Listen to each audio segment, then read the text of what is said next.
हम लोग इस वीडियो में हिंदी में काव्य खंड के दूसरे चैप्टर जिसके शीर्षक का नाम है प्रेम यानी श्री राधिका। तो आज हम आपको इसी चैप्टर के बारे में बताएंगे और इस चैप्टर से संबंधित जितने सारे भी सब्जेक्टिव क्वेश्चन जो कि आपके बुक में दिए हुए हैं उन सभी प्रश्न का उत्तर हम आज आपको इस वीडियो में बताएंगे।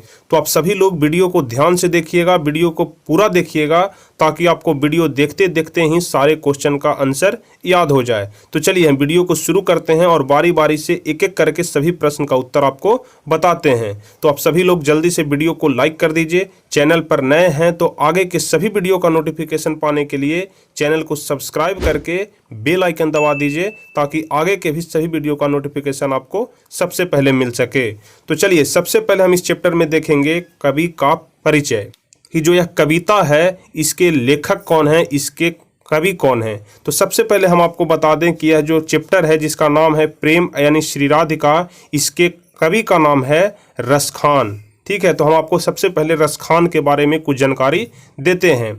तो रसखान के जीवन के संबंध में सही सूचनाएं प्राप्त नहीं होती है, लेकिन इनका एक ग्रंथ है जिसका नाम है प्रेम वाटिका, जो कि लगभग 1610 ईस्वी का माना जाता है। और यह जो उनका ग्रंथ है इससे संकेत मिलता है कि यह दिल्ली के पठान राजवंश में उत्पन्न हुए थे और इनका रचना काल जहांगीर का राज्यकाल था। कहने का मतलब कि यह जन्म लिए थे पठान राजवंश में, लेकिन इनका जो रचना हुआ वह जहांगीर के राज्यकाल में हुआ। इनकी रचना से पता चलता है कि यह वैष्णव धर्म के बड़े गहन संस्कार इनमें थे।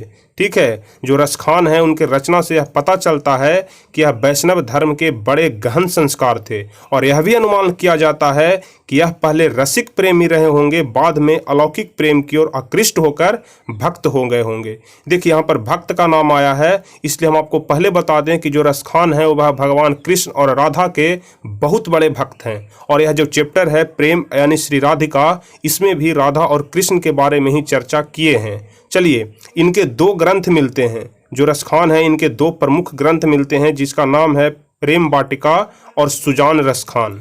आप हमेशा ध्यान रखिएगा कि जो रसखान है उनके दो ग्रंथ मिलते हैं, पहला का नाम है प्रेम वाटिका और दूसरा का नाम है सुजान रसखान।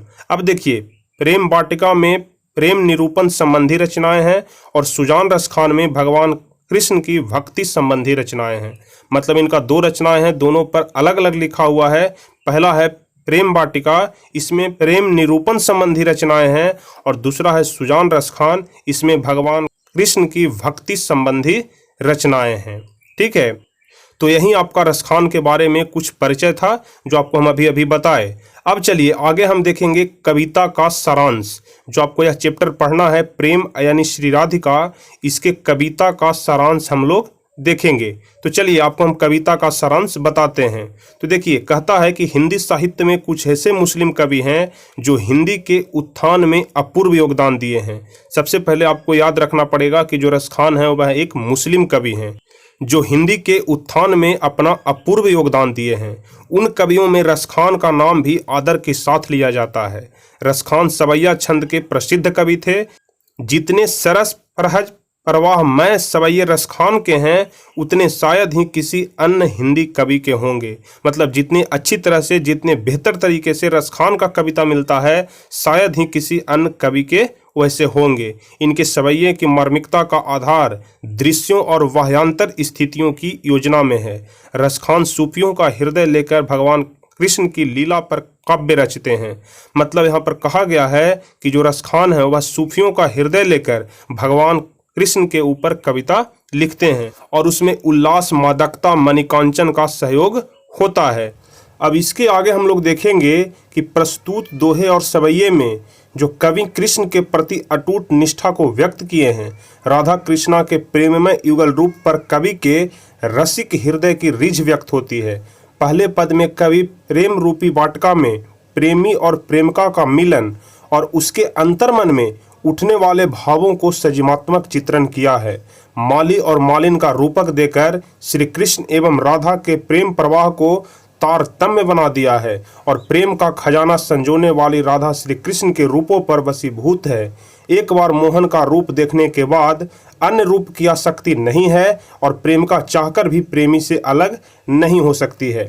देखिए यहाँ पर जो रसखान है वह माली और जो मालिन है वह श्री कृष्ण को बोले हैं और जो यहाँ पर रसखान ने वाटिका का यहाँ पर वर्णन किया है, तो यहाँ पर रसखान बताना चाहते हैं कि जो माली और मालिन है, मतलब राधा और कृष्ण हैं, वह प्रेम रूपी वाटिका का देखभाल करते हैं और प्रेम का खजाना संजोने वाली राधा श्री कृष्ण के रूपों पर बसीभूत हैं। मतलब जो रसखान हैं वह राधा और श्री कृष्ण के रूपों पर बसीभूत हो गए हैं। एक बार मोहन का रूप देखने के बाद अन्य रूपों की आसक्ति नहीं होती।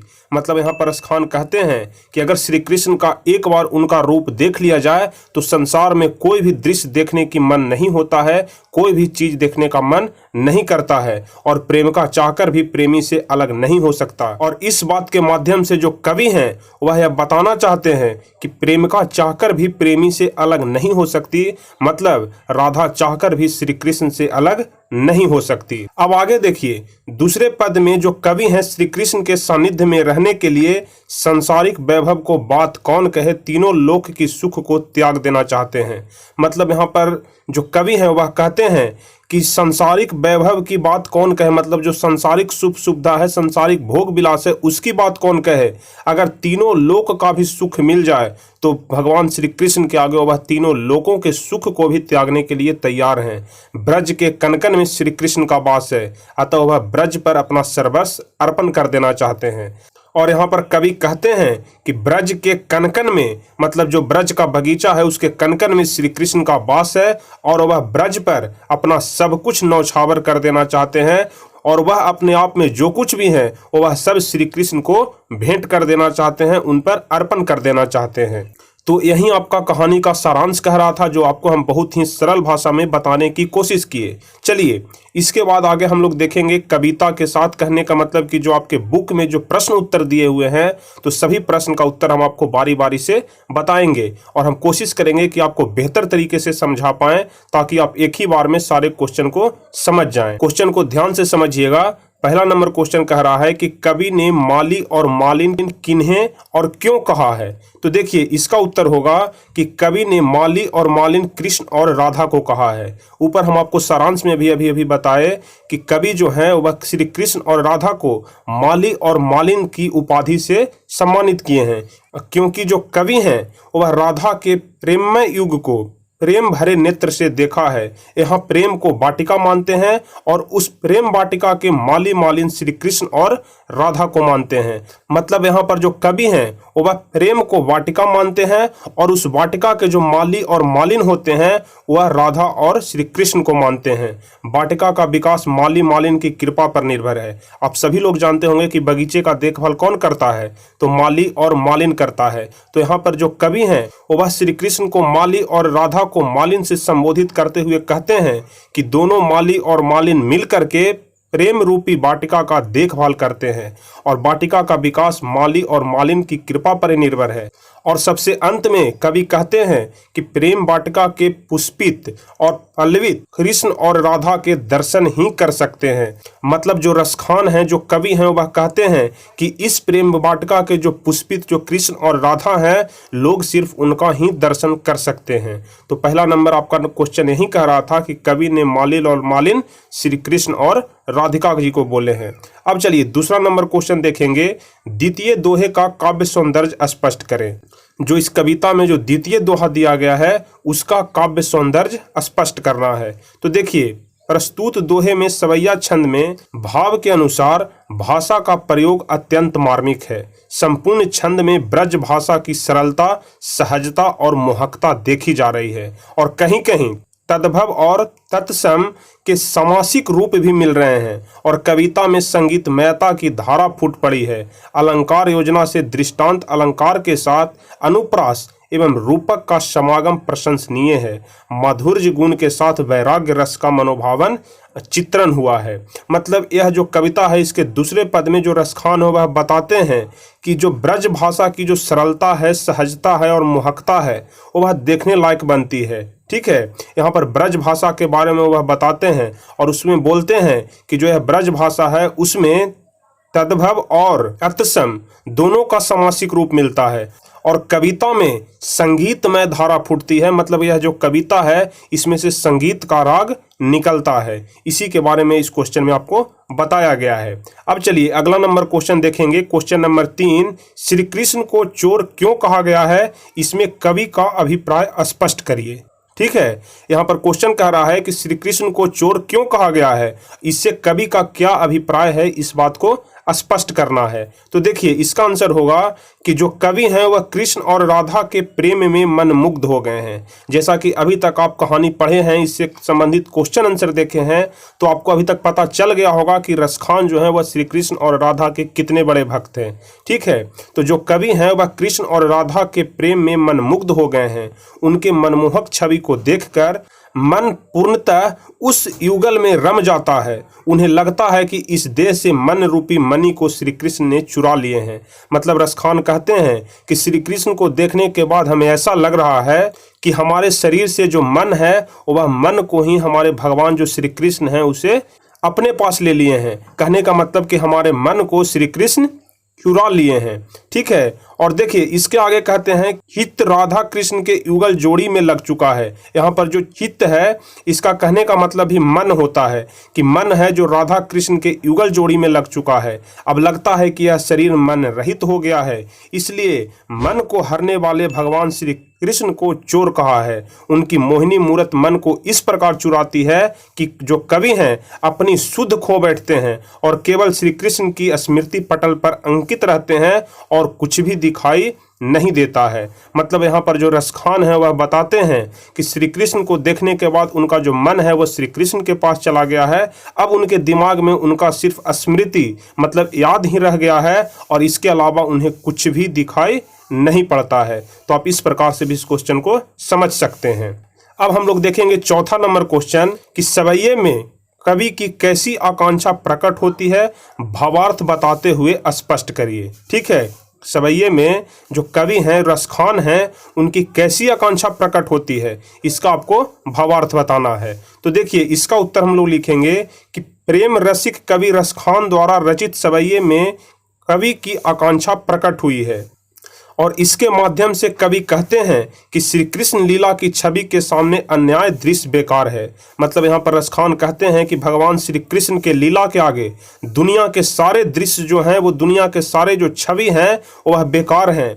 और यहाँ पर कवि रसखान कहते हैं कि श्री कृष्ण की लकुटी और कमरिया पर तीनों लोकों का राज न्यौछावर कर देने की इच्छा प्रकट करते हैं। मतलब यहाँ पर रसखान जो है वह श्री कृष्ण के लकुटी और कमरिया पर वह बोलते हैं कि अगर हमारे पास तीनों लोकों का भी राज्य रहे फिर भी हम श्री कृष्ण के ऊपर उन सभी चीज़ को हम न्यौछावर कर देंगे। और नंद की गाय चराने की श्री कृष्ण लीला का स्मरण करते हुए कहते हैं कि उनके चराने में 8 सिद्धियां और 9 निधियां का सुख भुला जाना स्वाभाविक है। जो श्री कृष्ण गाय चराते थे तो रसखान उसी का वर्णन करते हुए यहाँ पर कहते हैं कि अगर श्री कृष्ण का गाय चराने का मौका मिले तो इसमें 8 सिद्धियां और 9 निधियां का सुख भी भुला जाना स्वाभाविक है। मतलब जो 8 सिद्धियां होती है और 9 निधियां होती है उससे भी बढ़ करके वह श्री कृष्ण के गाय के चराने को महत्ता देते हैं। ब्रज के वनों के ऊपर करोड़ों इंद्र के धाम को न्यौछावर कर देने की आशंका कवि प्रकट करते हैं। और अंत में जो रसखान है वह कहते हैं कि अगर हमारे पास करोड़ों इंद्र के धाम भी मिल जाए तो हम उसे छोड़ करके, ठीक है, अगर हमारे पास करोड़ों इंद्र के धाम भी मिल जाए तो हम उसे छोड़ करके ब्रज के वन को, मतलब जहाँ पर श्री कृष्ण भगवान अपनी गाय को चराते थे वहाँ पर ही जाना हम पसंद करेंगे। और इसलिए जो रसखान है वह ब्रज के वन के आगे करोड़ों इंद्र के धाम को भी न्यौछावर कर देते हैं। अब चलिए 5वां नंबर क्वेश्चन हम लोग देखेंगे जो कि इंपॉर्टेंट क्वेश्चन है जिसमें आपको व्याख्या करना है। तो पहला नंबर व्याख्या आपको क्या करना है जिसे आप समझेंगे। पहला नंबर व्याख्या है कि मन पावन चित चोर पलक ओट नहीं करी सको। ठीक है, मन पावन चित चोर पलक ओट नहीं करी सको। और दूसरा है रसखानी कबो इन आखिन सो ब्रज के बनबाम थझम निहारो। ठीक है। तो इन्हीं दोनों आपको जो वाक्य दिया हुआ है इसी का आपको व्याख्या करना है। तो देखिए सबसे पहला नंबर हम लोग देखेंगे, सबसे पहला व्याख्या देखेंगे कि मन पावन चित चोर पलक ओट नहीं करी सको। इसका व्याख्या क्या होगा? तो आपको यहाँ पर लिखना पड़ेगा कि प्रस्तुत दोहे में जो कवि हैं वह राधिका के माध्यम से श्री कृष्ण के चरणों में समर्पित हो जाना चाहता है। जिस दिन से श्री कृष्ण की आंखें चार हुई, मतलब जिस दिन से आंखें चार होने का मतलब होता है कि जिस दिन से श्री कृष्ण और राधा दोनों एक हुए उसी दिन से शुद्ध बुद्ध समाप्त हो गई। ठीक है, आंखें चार मतलब क्या? आंखें चार होना मुहावरा होता है, इसका अर्थ होता है कि मिल जाना। ठीक है, दो लोगों को मिल जाना, इसी को कहते हैं आंखें चार होना। तो यहाँ पर रसखान इस मुहावरे को जोड़ते हुए लिखते हैं कि जिस दिन से श्री कृष्ण के आंखें चार हुई उसी दिन से शुद्ध बुद्ध समाप्त हो गई और पवित्र चित्त को चुराने वाले श्री कृष्ण से पलक हटाने के बाद भी अनायास उस मुख छवि को देखने के लिए विवश हो जाती है। वस्तुतः यहाँ कवि कहना चाहता है कि प्रेमिका अपने प्रियतम को सदा अपने आंखों में बसाना चाहती है। ठीक है, जो प्रेमिका होती है वह अपने प्रियतम को सदा अपने आंखों में बसाना चाहती है। और यहाँ पर जो प्रेमिका है वह राधा को कहा गया है और जो प्रियतम है वह श्री कृष्ण को कहा गया है। तो कहने का मतलब कि जो राधा है वह श्री कृष्ण को सदा अपने आंखों में बसाना चाहती है। और इसके साथ साथ रसखान खुद भी कहते हैं कि हम भी यही चाहते हैं कि भगवान श्री कृष्ण हमारे भी आंखों में बस जाए, क्योंकि रसखान भी भगवान श्री कृष्ण से बहुत अधिक प्रेम करते थे। भगवान श्री कृष्ण के बहुत बड़े भक्त थे रसखान। ठीक है, तो पहला नंबर आपको व्याख्या यही कह रहा था। अब देखिए दूसरा नंबर व्याख्या है कि रसखानी कबो इन आँखिन सो ब्रज के बनबाम सजम निहारो। इसका क्या अभिप्राय होगा, इसका क्या व्याख्या होगा, जो हम आपको नीचे बताते हैं। तो आपको लिखना है कि प्रस्तुत सुललित सारगर्भित एवं मार्मिक पंक्तियां कवि रसखान द्वारा रचित हमारे हिंदी पाठ्य पुस्तक के करील में कुंजन ऊपर बारो पाठ से उद्धृत है। और प्रस्तुत पंक्ति में जो कवि हैं वह ब्रज पर अपना जीवन सर्वस्व न्यौछावर कर देने की भावमयी विग्धता मुखरित करते हैं। देखिए जो यहाँ पर ब्रज है वह एक वाटिका है। ठीक है, आप ब्रज बार बार सुन रहे हैं, आप लोगों को भी लग रहा होगा कि ब्रज क्या है। तो ब्रज एक वाटिका है जहां पर श्री कृष्ण भगवान अपने गाय को चराते थे। ठीक है, ब्रज में ही श्री कृष्ण भगवान अपने गाय को चराते थे। तो इसलिए जो रसखान है वह ब्रज का चर्चा बार बार कहते हुए कहते हैं कि ब्रज पर अपना जीवन सर्वस्व न्यौछावर कर देने की भावमयी विग्धता मुखरित करते हैं। और कवि इसमें ब्रज की बगीचा एवं तालाब की महत्ता को उजागर करते हुए, ब्रज का बगीचा जहां पर भगवान श्री कृष्ण अपने गाय को चराने के लिए ले जाते थे और वहां पर ही एक तालाब था, उसकी महत्ता को उजागर करते हुए निरंतर उसकी शोभा देखते रहने की आकांक्षा प्रकट करते हैं। यहाँ पर जो रसखान है वह कहते हैं कि अगर हमें जीवन भर भी कहा जाए कि आप उस ब्रज की बगीचा को देखते रहिए तो वह उसे देखते रहने की आकांक्षा प्रकट करते हैं। अब देखिए आगे वह लिखते हैं कि प्रस्तुत पंक्ति के माध्यम से कवि कहते हैं कि ब्रज की बगीचा एवं तालाब अति सुशोभित एवं अनुपम है, इन आँखों से उसकी शोभा देखते बनती है। और कवि कहते हैं कि ब्रज के बनों के ऊपर अति स्मरणीय सुशोभित मनोहारी मधुवन के ऊपर इंद्रलोक को भी न्यौछावर कर दूं तो कम है। यहाँ पर रसखान कहते हैं कि इस ब्रज के वन के ऊपर यदि हम इंद्रलोक को भी न्यौछावर कर दें तो भी वह कम ही होगा। और ब्रज के मनमोहक तालाब एवं बाग की शोभा देखते हुए कवि की आंखें नहीं थकती। इसकी शोभा निरंतर निहारते रहने की भावना को कवि ने इस पंक्ति के द्वारा बड़े ही सहज शैली से अभिव्यक्त किया है। और सबसे अंत में रसखान को श्री कृष्ण लीला स्थल के कनकन से प्रेम है और श्री कृष्ण की सभी चीजें उन्हें मनोहरी लगती है। यहाँ पर रसखान लिखते हैं कि हमें भगवान श्री कृष्ण के कनकन से प्रेम है, उनकी सारी चीज जो है, श्री कृष्ण भगवान का जो सारा चीज है वह उन्हें मनोहर लगती है। तो इस पंक्ति के माध्यम से जो रसखान है इसी बात को बोलना चाह रहे हैं। अब देखिए छठा नंबर क्वेश्चन जो कि सबसे लास्ट क्वेश्चन है कि प्रेम अयनी श्री राधिका पाठ का भाव या सारांश अपने शब्दों में लिखिए। देखिए क्वेश्चन को आप पहले ध्यान से समझ लीजिए कि जो यह चैप्टर है प्रेम अयनी श्री राधिका, इसका आपको सारांश लिखना है। और जैसा कि आप सभी को पता होगा कि सारांश हम किसी भी चैप्टर में सबसे ऊपर में ही बता देते हैं, और इस चैप्टर में भी हम आपको सारांश सबसे ऊपर में ही बता चुके हैं। चलिए आपको हम सारांश पहले दिखा देते हैं कि कहां पर हम आपको सारांश बताए थे, उसके बाद ही आपको पता चलेगा कि कहां पर आपको सारांश बताए थे, क्योंकि बहुत सारे स्टूडेंट को यह नहीं पता चल पाता है कि सारांश क्या होता है और सारांश कहां से सर बताए हैं। तो देखिए, सबसे ऊपर में ही जो कवि का परिचय था, उसके बाद ही हम आपको कविता का सारांश बताए थे। ठीक है, कि इस कविता का सारांश क्या है, इसके बारे में हम आपको विस्तार से बताए थे। तो जो 6ठा नंबर क्वेश्चन है उसका आंसर यही हो जाएगा। अगर आपको परीक्षा में कविता का सारांश लिखना हो तो आप इसी को यहाँ से लेकर के नीचे तक, आपको यहाँ तक कहानी का सारांश लिखना है। ठीक है, तो कविता का सारांश आपको यहीं तक लिखना है।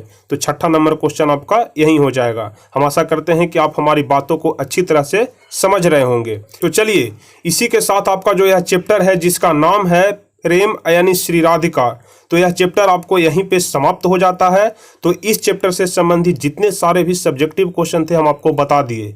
अब अगले वीडियो में हम आपको इस चैप्टर से संबंधित सारे ऑब्जेक्टिव क्वेश्चन को भी पूरा करा देंगे। ठीक है, तो हम आशा करते हैं आपको यह वीडियो पसंद आया होगा। अगर वीडियो पसंद आया हो तो आप इस वीडियो को कम से कम एक लाइक अवश्य करें, और जितना अधिक से अधिक हो सके अपने दोस्तों के बीच शेयर करिए, ताकि अधिक से अधिक लोग हमारे इस चैनल टारगेट बोर्ड चैनल के साथ जुड़ सके और अपनी मैट्रिक की जो तैयारी है उसे बेहतर कर सके। क्योंकि आपको इस चैनल पर आप सभी लोग जानते होंगे कि सभी विषय की तैयारी बहुत ही बेहतर तरीके से कराई जा रही है।